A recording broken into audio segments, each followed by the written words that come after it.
Çfarë pyetjesh do t'i bëhen njeriut në varr?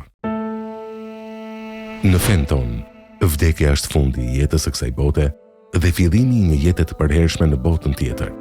Sipas transmetimeve të përcjella, pas vdekjes, shpirti i njeriut hyn në një fazë të njohur si berza ose faza e varrit. Në këtë kohë, njeriu ndeshet me një provë të veçantë. 3 pyetje të cilat do t'i bëhen nga engjëjt dhe të cilat kanë rol të madh në përcaktimin e fatit të tij në botën tjetër.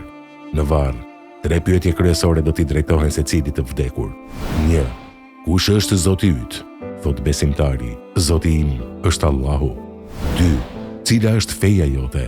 Thot, feja ime është Islami. 3. Kush është ai person që është dërguar te ju? Thot, ai person është i dërguari i Allahut. I thuhet njeriut, kush ta ka mësuar këtë? Thot, kam lexuar librin e Allahut dhe kam besuar në të. Pas kësaj, një thirrës të rreth nga qielli. Të vërtetën ka thënë robi im, pra shtrojini atij shtroje nga xheneti, visheni me rrobat e xhenetit dhe hapjani dyert për në xhenet. Nga xheneti vjen freski dhe erë e mirë, e varri i zgjerohet atij aq sa shes syri. Kurse jo besimtarit i vijnë 2 melek, e ulin dhe i thonë: A, kush është Zoti yt? Thot, mos besimtari: A, nuk e di. B, cila është feja jote?